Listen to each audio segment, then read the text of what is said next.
Editing Wormy here. If you are a video watcher of the podcast, just so you know, sometimes the thing will switch out of the Discord interface.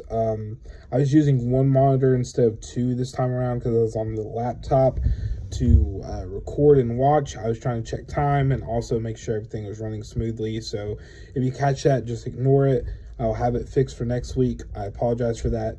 Hopefully you enjoy this episode. I think it's a good one. Have fun. Welcome back to the 615 Locker Room Podcast. I'm your host, Wormy, with co host Uncle Matt or Matt. We have two games to talk about. We played against Atletico Ottawa. We'll talk about that one first because I think there's less to say.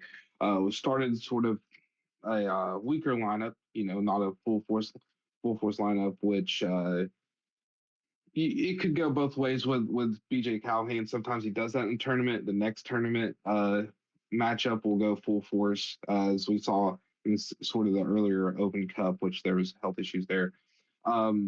Man, I you went to what is it, Fog Street? Is that what it's called? Mm-hmm. You went Yes, to Fog sir. Street and watched it live, and I watched it from home on Discord, and there like it was really in my opinion, I think is a boring first half. The probably most interesting part of it was the interruption from was it Ohio State basketball, I think. Yeah, You I you think were there Ohio in State, person. Wisconsin got helped on. What was It the was reaction like? it was the loudest the bar got during the first half because like to your point, not a whole lot was going on. It was kind of a by the books, kind of knock the ball around, nothing really exciting going on type of match up to that point, and then all of a sudden out of nowhere, uh, FS2 switches over to the Ohio State Wisconsin college basketball game, and the whole bar was like in unison's like WTF, like out loud screaming and shouting and stuff like that. Which I guess turned out there was like a game that was on FS1 that went to overtime, Mhm. so they started I guess college basketball takes priority in that situation. They bumped the last little bit of the first half over to like the Fox app, which when you're in a bar or whatever, that's not the easiest thing to switch over and jump to. If you're at home, it Yeah. probably wasn't that. It was probably just a minor inconvenience, but we basically missed like the last 10 minutes, and like the timing of it was insane. It's like literally, I think it Mhm. was like either Jordan Knight or somebody was like literally breaking into the box, and all of a sudden it's just like blah, a basketball game starts playing, and the whole bar like. What? It wasn't even like it was like a dead ball or like just a point where we're just knocking around the back line or something. It was like literally a situation where it looked like we might be about to have a scoring chance, and all of a sudden basketball starts happening, and everybody in the bar's like, "What is this? What just happened?" It was definitely the highlight of the first half for sure. But once the other game ended, they switched it back on. We got to see the whole second half, which was the more entertaining of the two halves at least. Mhm. So. Worked out in the end, but it was always fun. I always get those little reminders every once in a while. We've grown soccer so much here in this country, but you get these little reminders every once in a while where we are in the pecking order sometimes. Yeah, speaking of, you mentioned Jordan Knight. So I I wasn't impressed by him all that much during the game.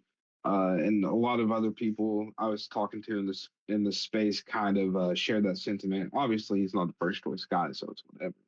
But he did come out of that match rated the highest player on Football, which I found super interesting. Um, is there anything from his performance that you caught that maybe I didn't? That's probably one where like he was very active in the game, where like a lot of the other players weren't. So he might have just been like logging more statistical stuff that the data sites like that would give more points to, because he was on the ball a lot, and that's probably also, to your point, one of the reasons he might have stuck out as like being less impressive to some people is that he seemed to be on the Yeah. ball a whole lot, but we didn't do much. So like when he's the guy that seemed to be driving most of our kind of attack, then wasn't creating anything through it. It kind of it's a double edged sword. It's like he was doing all the stuff, but then the stuff wasn't working. So it was kind of a that type of situation. I know a lot of people that like follow Huntsville a little closer than what I do. Liked him. He was Mhm. there most of last season.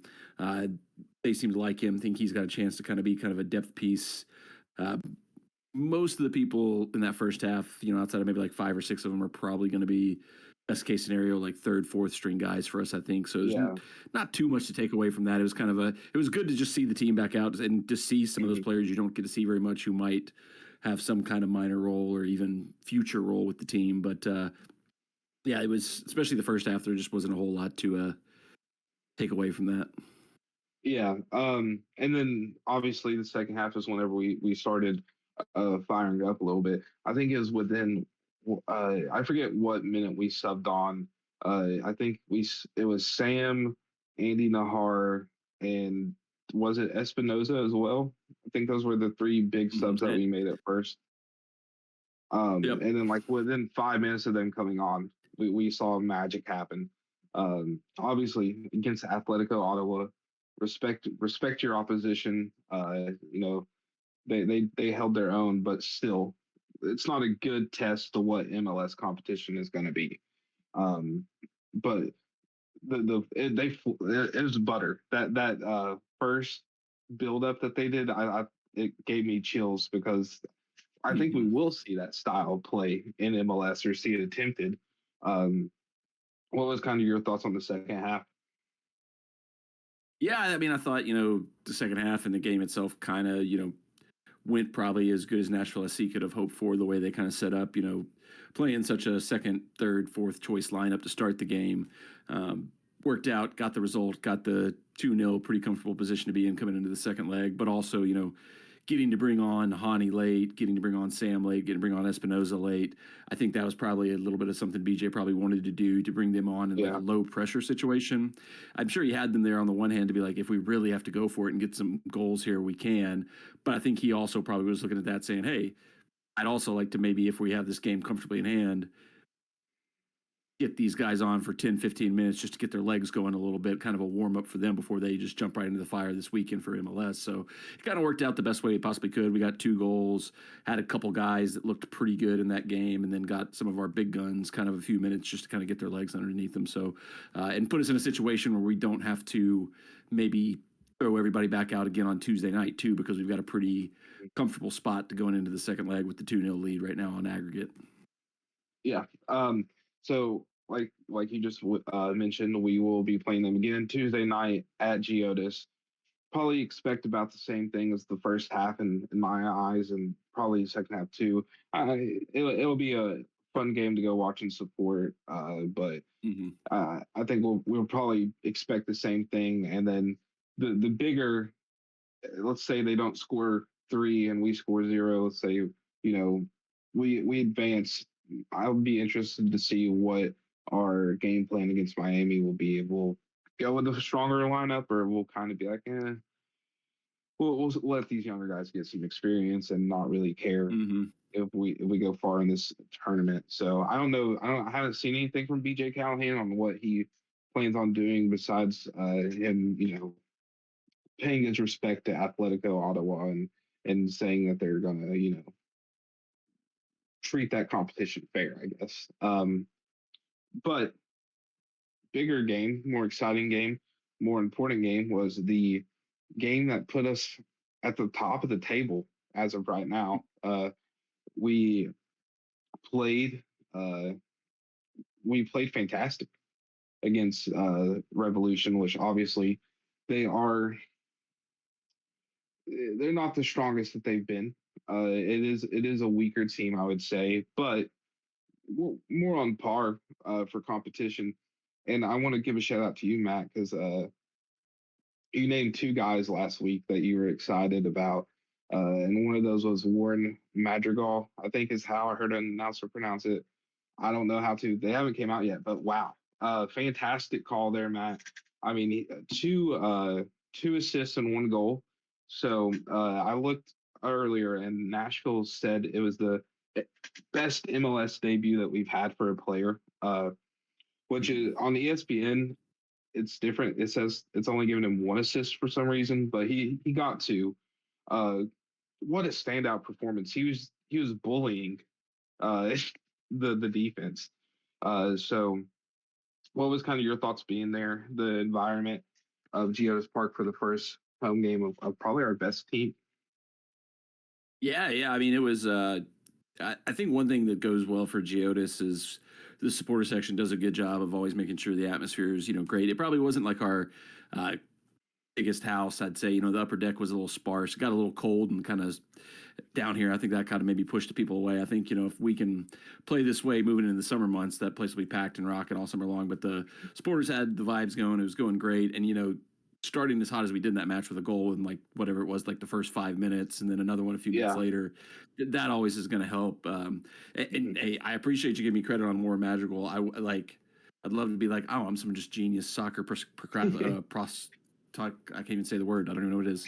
Predictor, whatever. But like what he did and what he's started out with is already exceeded my expectations. I thought he was going to be kind of just like a off the bench super sub, occasional starter who kind of still made an impact and gave us a little bit of something. But that was the biggest surprise of the day for me when I saw he was in the starting lineup. Was I thought we were just kind of going to roll back what we usually do with Alex Muyl over on the left side, not being much of a goal threat, but just kind of grinding around and doing the dirty work. But DJ went for it in this game. He put on the best attacking unit we could have, and it was very impressive how he performed. But I mean, maybe more impressive was just how in sync like everybody seemed to be. The new attack, him and Christian Espinoza, both pretty much. Espinoza was like, it's crazy to say, was the quietest of our attackers, but I mean, even he had a pretty good game. But everybody kind of seemed to already be on the same page, already be meshed well, blending well together. The goal, I think it was the second goal. It was an incredible switch over to Madrigal. Ben Wright, who covers the team, actually posted like the video of it, and didn't notice this in real time, but it's very funny. Madrigal actually like kind of puts a thumb up, like great ball, as the ball's coming to him.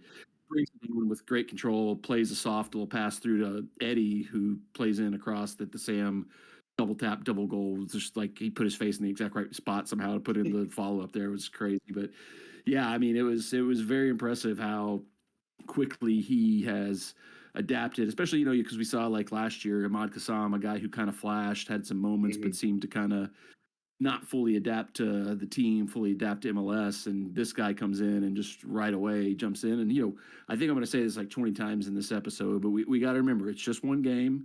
It's early days. We don't want to get too ahead of ourselves here, but I mean, you couldn't have asked for much better of I don't think you could ask for a better debut than what we got out of him. And, if that's just day one, you would think it can only go up from there. So excited to see what we got in him. And I mentioned Ahmad Kassam. I do think we're going to get a lot more out of him this season. I think year two is where you see a lot of players make a leap when they come into MLS. So, and it, I think the saying is a rising tide lifts all ships.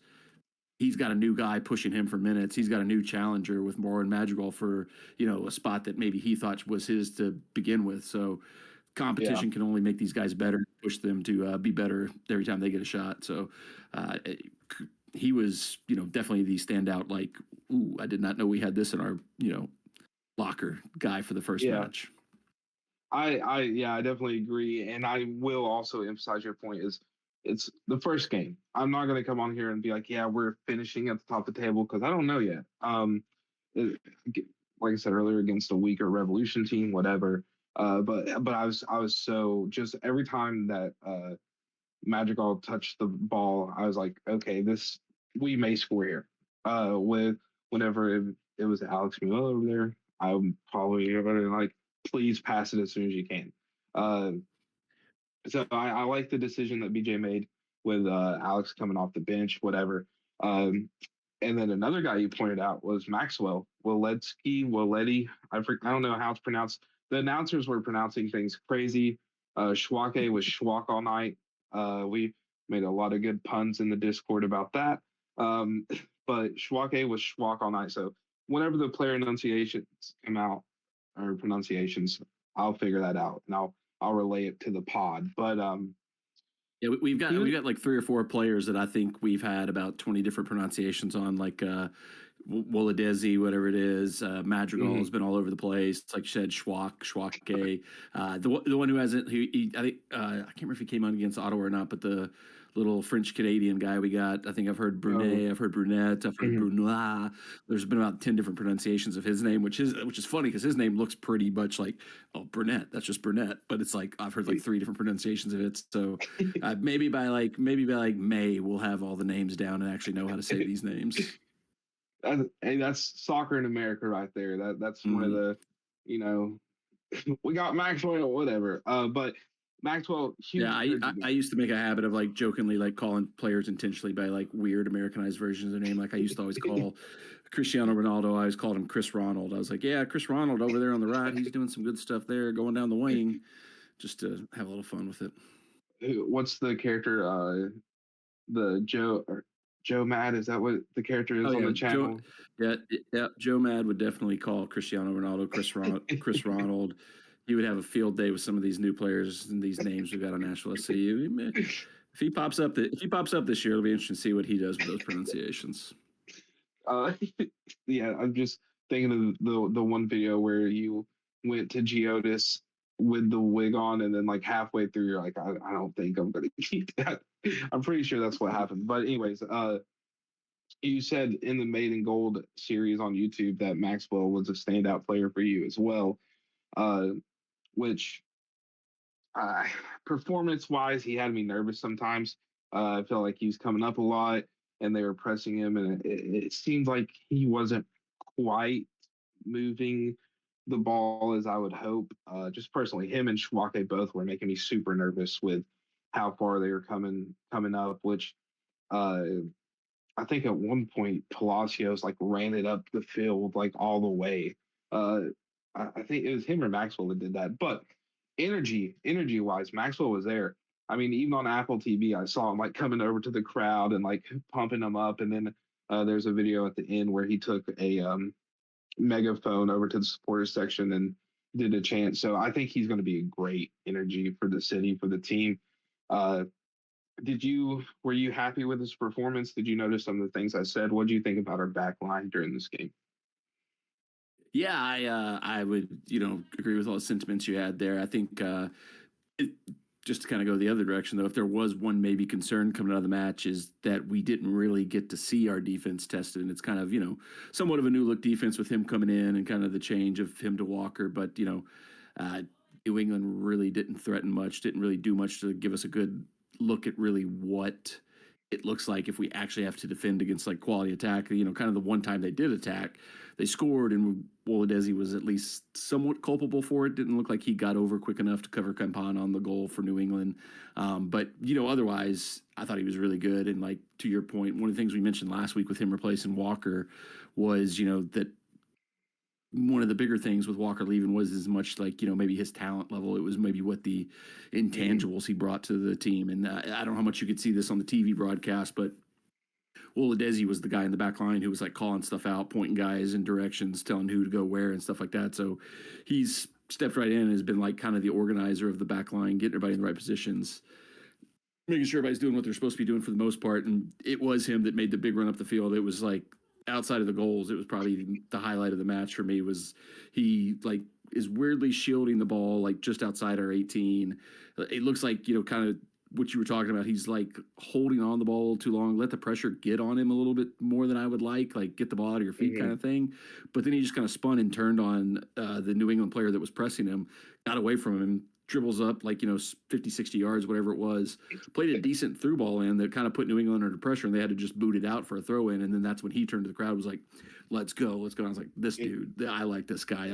So he didn't have too much of a test in terms of actual defending, which is always one of the funnier things about like modern soccer is like everybody has to attack. Everybody's a part of the attack. So like defenders almost like their actual defending is less important than it used to be. Like when I played soccer, I was a right back, and like that's kind of all I did was just sit back there and like try to make sure the ball got back up the field to my actual attackers. But now it's like, oh, you got to pass, you got to shoot, you got to score, you got to do all this stuff as a defender, and like defending's like the last thing we teach defenders how to do now. And so it's like didn't really get to see what he would much of him actually doing defending, but everything else we saw was pretty solid. Like, but to your point, there was like that one he ended up turning into something good, but there was a handful of times where like I don't know, him and Schwake both were a little bit too comfortable on the ball in situations where I'm like, you're kind of in a bad spot where if like you make a bad touch, like we're gonna be in trouble here. Like you're living a little more dangerously than I'd like you to live there. But I mean, can't complain too much about anything in this match. I guess this is one of those matches where you almost got to like try to find the negative so that you're not just overhyped and too positive on it. So like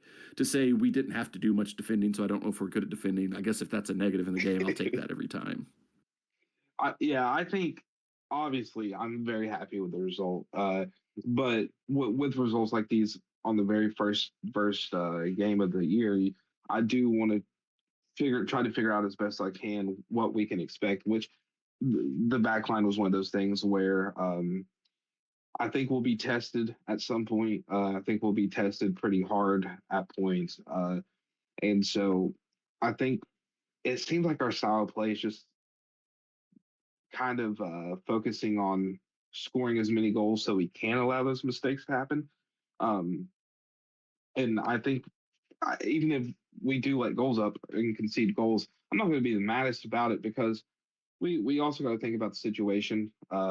First off, our main guy, center back, which is Maxwell. You could maybe argue Palacios, but I think Maxwell will be our new guy.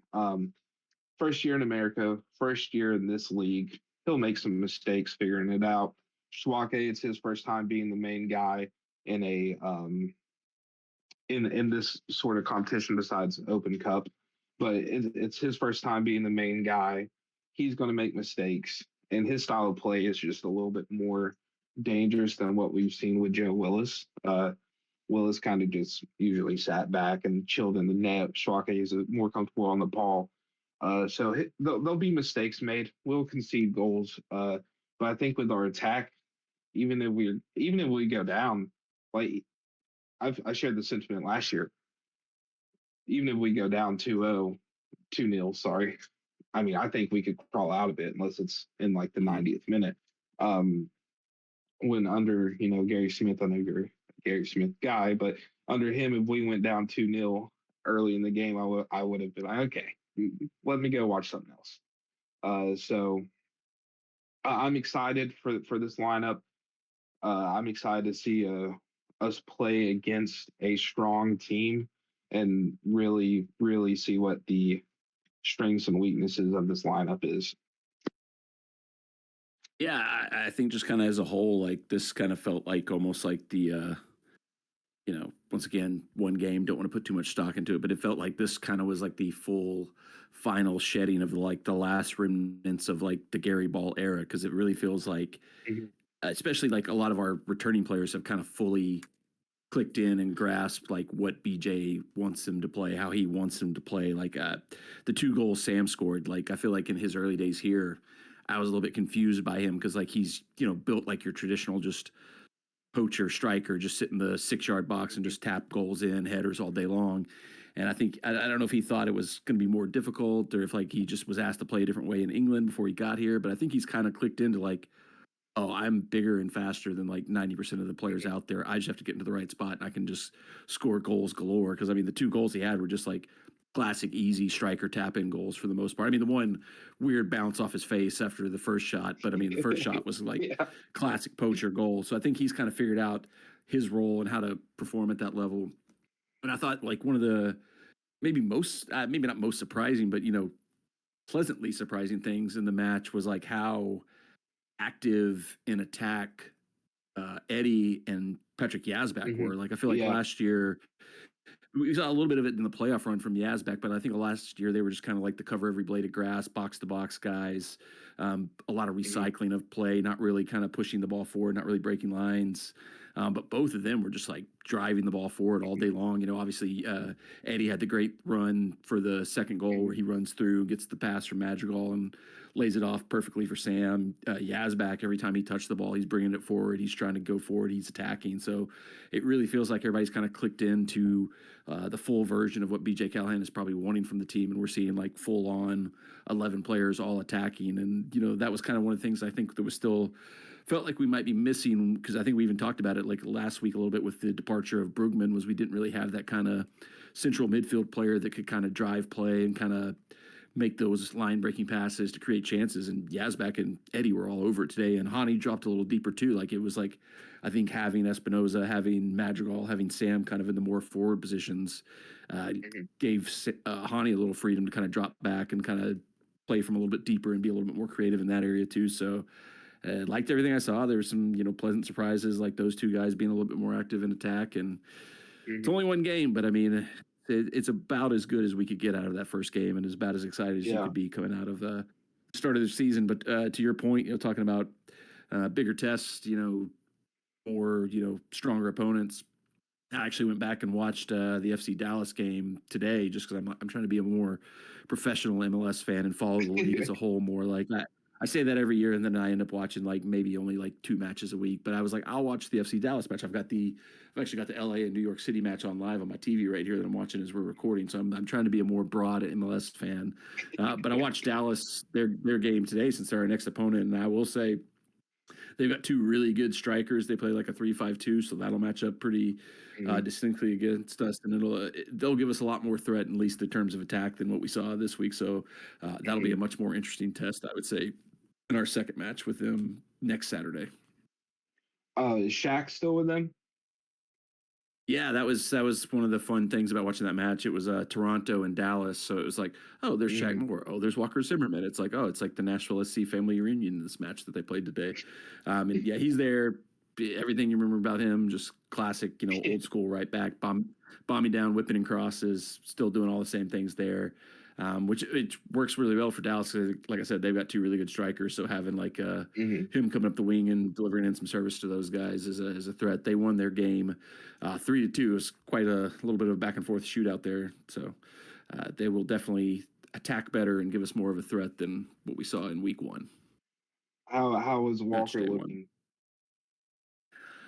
He was fine. It was pretty much everything you expect from like the Walker Zimmerman game. He got caught out for one of the goals where he goes in for a 50-50 ball with their striker, and it kind of weirdly deflects off he like heads it and it deflects off his shoulder and falls right on the foot of the Dallas striker, and so he just passes it in. So it was kind of an unlucky one. But otherwise, he was solid. They sit a little deeper, played a little tighter defense than what we're playing now this year. They're down 3-2. Last 10 minutes, they busted out the old Walker Zimmerman emergency lever and put him up at striker for the last 10 minutes, like we used to always do. So it was kind of like watching vintage Walker Zimmerman for the most part, but not as Toronto probably didn't have the level of quality around him that he's been with us for at least the last few years. So he was the same Walker. There weren't any Hanis or Sams to really help him out too much there. But Toronto, my guy Richard Greenberg, who's been a supporter of the channel for a while from the Great White North up in Toronto, he's a big Toronto fan, and he's been going through it the last few years where they've been so terrible. But I think they're in the right direction. They got a good coach. They got Walker. They got a few other good players. They're bringing in Josh Sargent, striker from the U.S. national team. So they should have some better days coming up for them. The game yesterday was not a good day for them, but 2 goals. They scored 2 goals. So, it wasn't the worst, but they're definitely not what they used to be. Yeah, I also need to, since we have an MLS related podcast, I probably should dive deeper into other games as well. But I know every year the NBA sends out this anonymous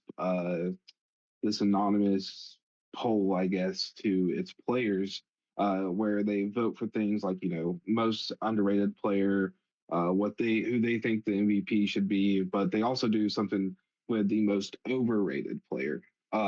And I saw today that the MLS did something kind of similar. It was a third party. I was on my phone at work, so I barely got to read too much into it. Shouldn't have been on my phone. Sorry if you're watching this, boss. But the most overrated player was Walker Zimmerman. That's what the league or fans both voted. I think that's a little harsh, but yeah, I saw that interesting thing today. I wanted to bring it up. Overrated is kind of always like a weird award, whenever you see like people give out those type of things, because like nobody gets that without being pretty good. Like you have to be pretty good to be overrated. Like there's like, I think like, oh man, there was like a similar one. I follow professional wrestling, and like most overrated went to like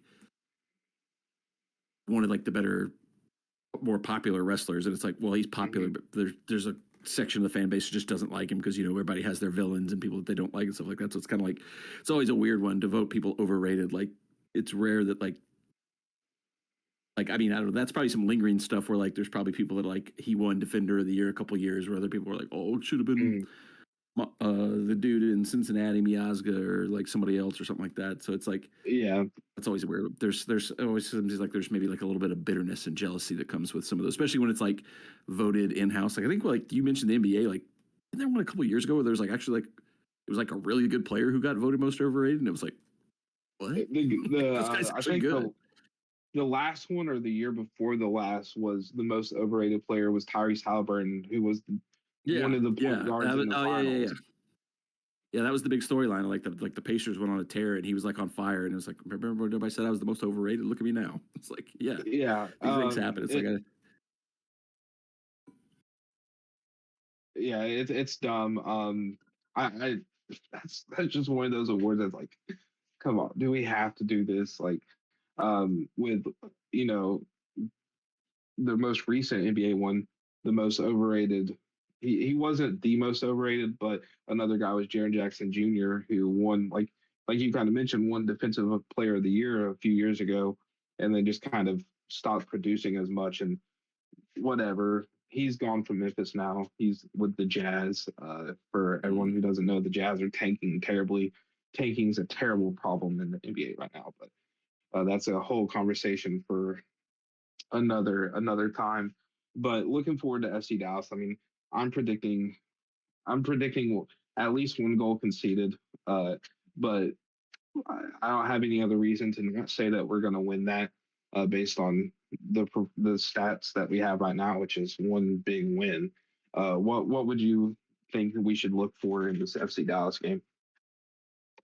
yeah, I mean, if we play the way we did this first match, we'll score goals because I mean that's the one thing that I saw from Dallas is obviously Toronto doesn't have anywhere near the attacking threat that we do, and they were able to kind of go through Dallas pretty easily. Like a better team probably would have scored more goals against that Dallas defense than that I watched from the match yesterday. So I think we can put goals up on the board because I mean we're better than Toronto, at least attacking wise. Apologies to my friend Richard Greenberg once again. But the question mark will be, it'll be more of a test for our defense. So how Mm-hmm. sturdy, how stable are they going to be? Because it could be 4-1 again. It could be 4-3. It could be 3-2. It could be like I think they've got goals in them one way or the other. But if we can just be stable enough to not give up more than 2 or 3 goals, I think we win this game still because I think we've got the ability to score multiple goals against a defense like that. So we expect a good result for us, but it also kind of will be interesting. You kind of alluded to this earlier. If we get through the match Tuesday with Ottawa, if we qualify to the next round for the Champions Cup, get that matchup lined up with Miami, does it then kind of flip where we start putting the stronger lineups in the Champions Cup matchup, rest some players in the MLS matchups as long as we're in that competition? It'll be interesting to see how BJ approaches that because I don't know when the first leg against Miami would be, but if like we're playing Miami midweek, Dallas on Saturday, do we play a little bit weaker lineup this Saturday? I don't know when that next matchup with Miami would be, but that could be one kind of wrench that would get thrown into the pie. I don't think that's a saying, but anyway, that could be that could complicate things if we suddenly have a lingering matchup on the horizon with Miami that we might want to save some players for. But if we play the 11 that we played Saturday against Dallas, I think we should be able to attack, we should be able to score, we should be able to get a result. Yeah, I agree with that sentiment completely. Another kind of before we end the show, another big project that I'm working on is I'm trying to watch every Oscar nominated movie before the Oscars. Which it's a lot of it's the same. But I want to know if you were kind of if that was on your radar at all. The Oscars coming up. I think Timothy has a chance to get his first with Marty Supreme. It was very good, but also I don't know if you watched it, but Sinners. I think Sinners will win a lot of awards and it deserves it. Is it on your radar at all? Do you have any predictions for that coming up? Yeah, I generally try to watch, as many of the Oscar movies as I can, especially like the Best Picture kind of category ones. If it's stuff that just looks like it's not up my alley, I'll probably skip it. But I try to always watch those. I love movies and I love good movies. Sinners was great. It's almost kind of weird, like if you follow kind of the history of like Oscar type movies, they usually try to push them until later in the year so that they stay fresh on people's mind when voting starts. But like that came out like all the way back like in what was it, February or March of last year. So it's been out for a while, and I thought it was great. I loved it when I saw it. It was one of the better in theater experiences I've had. Post COVID, where like it was like this is worth seeing in the theater. It's like just really popped and was really good. Michael B. Jordan playing 2 characters, playing them both like I thought it was a very good performance to not only play two characters, but like the way he made it clear they were distinct characters. Like it's easy to just be like, Yeah. Eddie Murphy and like his movies where he's just like puts on some makeup and but he's still Eddie Murphy. Like he gave each of those characters like a little bit of a different vibe. You could tell who was who when he was playing which version of the character. So I thought he was really good. I watched I watched Marty Supreme. I thought that was one where I was like, I wish I had seen it closer when it came out because I feel like the hype train got a little out of control for it. I didn't think it was quite as good as what I had heard. Mhm. And I like Tim Yeah. Chalamet in it. I think he's really good, but I also think he's like, I don't know exactly how to put it. Like he doesn't feel like he's a really good actor. Like I'm not taking anything away from him, but I don't feel like Mhm. it was like all that different from any of the other ones he's done. Like which he's had some great ones. Like I mean, like I love him in the Dune movies. I thought he was really Mhm. good in the Bob Dylan movie, but I was like, I mean, like this is a really good performance, but I don't know that's any better than anything he's done so far. Like I would probably go Michael B. Jordan over him, but I think there's kind of seems like with Oscars sometimes you build up to when you win it. And like he's had the near misses the last few years, so this could be the year he Mhm. finally gets it. Um, I really one movie that didn't get any Oscar love that I saw because when we had our little ice storm here, I just watched like Mhm. 10 movies in like 2 days while we were snowed in. Watched Eddington. I thought that was really good, but it didn't really get Oh much yeah. of the Yeah. Oscar. Is Begonia, which I have hated every Mhm. movie the guy who did Begonia did up to that. I hated Poor Things. I hated like Mhm. I think he did. I hated that, but I thought Begonia was awesome. Like I was like Yeah. Jesse Plemons would win Best Actor if he had gotten nominated, but he didn't get nominated. So, but yeah, I'm in the same boat as you. I've got like a list, like one of those apps where I keep track of movies that I need to see and can check them off as I see them. So, I think there's a handful that I still want to see before the Oscars. I think the big ones are like I want to see Train Dreams because I watched Marty Supreme last Mhm. week, so that kind of was one of the big ones that was left. But I want to see Train Dreams. I think there's like maybe like one or two more that I'm at least going to try to knock out before the Did you watch awards one ceremony. battle But after yeah, another?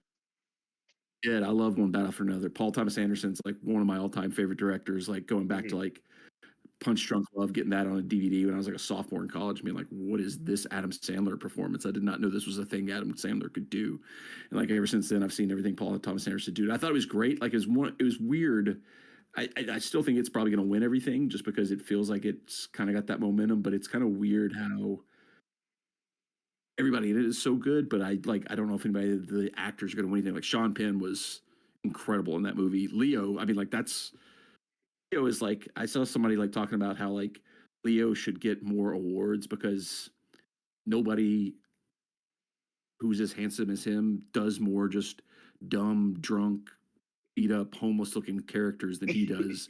And he makes it Yeah. believable, even though he's like one of the most handsome men in the world, like between like that and what he did in like One Battle or Once Upon a Time in Hollywood, just these like Mhm. ho hum schmuck characters that he's always playing. It's like Yeah. what a great actor he is because he's clearly like the most handsome man in the world, and he makes you believe he's this like old Antifa revolutionary. He was like practically homeless, living like a trailer with his daughter somehow. But yeah, I love that movie. That was awesome. And one of the things that I really liked about that movie specifically, I've gotten on this crusade where like movies are too long now, and Mhm. that movie was if we're just going straight off on time, I would say it was probably too long, but I didn't notice it Yeah. was too long while I was watching it because it just clicked along and flew by. So I love that movie. That and Sinners and Begonia were probably my top three for the year.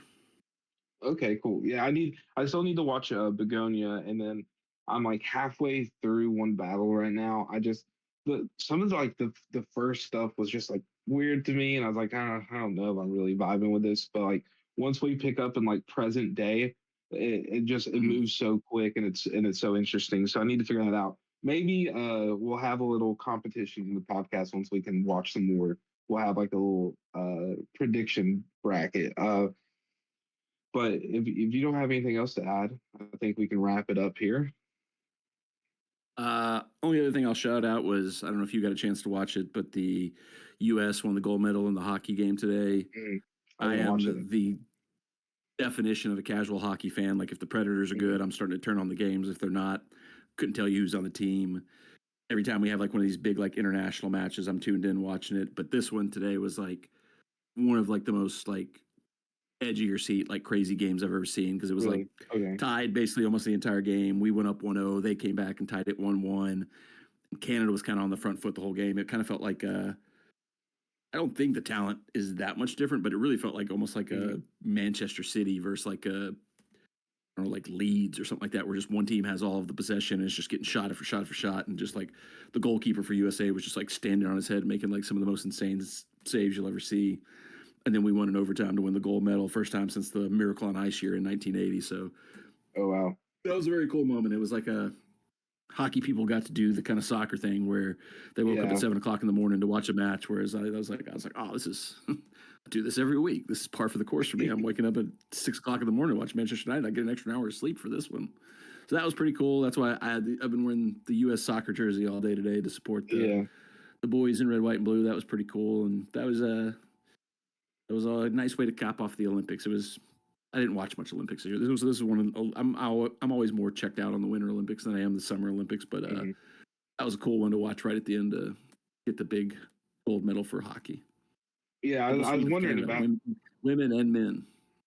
Oh, not yeah. I was wondering about the USA jersey that you have on, because I was like, I didn't think USA Soccer played today, but that makes sense. I saw some stuff on my feed, but I didn't. Hockey's one of those sports that I'm also pretty checked out of. But it's kind of it's interesting to me because, like, obviously the NHL is dominated with, like, foreign players, but hockey that's Canada's sport, just like basketball is ours. But the NHL is like mainly in America with like the teams and stuff. So I've always kind of found that pretty interesting, why the Canadian Hockey League isn't bigger. Yeah, well, we took it from them today. It's now our sport, so sorry about that, Canada. They don't have anything left. Bacon is better here, whatever. But we're hopefully they got free healthcare. They still got that. That's the one thing they got going for them. that is a huge one to have. But we'll probably take soccer from them tomorrow night or tonight, whatever this comes up, when Nashville faces Atletico Ottawa. If you want to go ahead and plug your things, Matt. Yeah, I got Uncle Matt on YouTube. Got a game day vlog up from my experience going to the match Saturday against New England. I'll be at the game again Tuesday against Ottawa, so we'll have a video from that one as well. And just social media, I'm everywhere: Instagram, Twitter, X, whatever it's called, all the same things. Uncle Mad, some variation of it with sometimes there's an underscore, sometimes they're not. You can probably find it. It's pretty easy. It's linked in all my descriptions on my YouTube videos. So if you can find my YouTube, you can find my other stuff because I put all the socials in the description of those videos.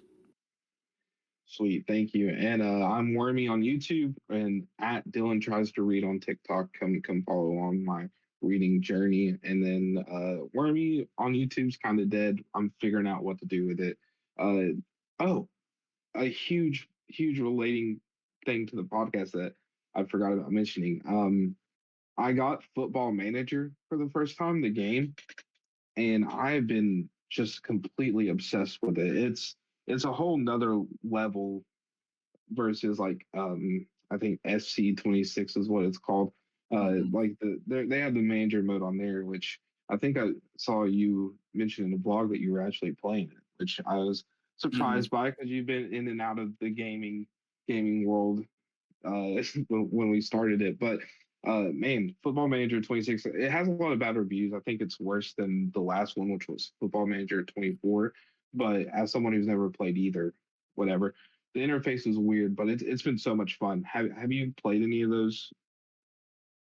I dabbled in it a while back. It's been quite a while since I did it, but to your, like, what you mentioned, like, it was weird. Like, it had to have been like almost like 8 or 9 years ago, the last version of it I played, and it felt like the interface was from like an iMac from like 1992 or something like that. I'm like, this is so old and outdated looking.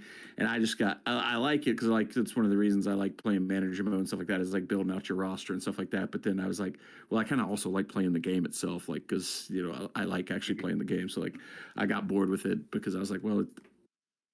And then also frustrated where it's like, I built a good roster. Why do we keep losing these games? This is bullcrap. I don't have any control over the games. This sucks. So like, I played it, and I get why people like it, because that is like a fun element of like manager mode or like franchise mode in other sporting games. But not playing the actual games themselves kind of was like a deal breaker for me. I was like, this is kind of, especially because like you lose 3 games in a row, you're like, what else can I do here?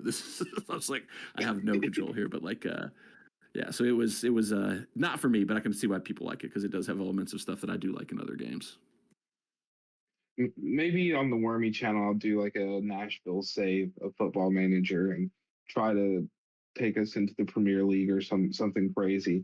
But thank you guys for tuning in this week. We will come back with another episode next week covering the games that happen and then looking forward to the next. Thanks, Matt, for joining. I hope everyone has a good week.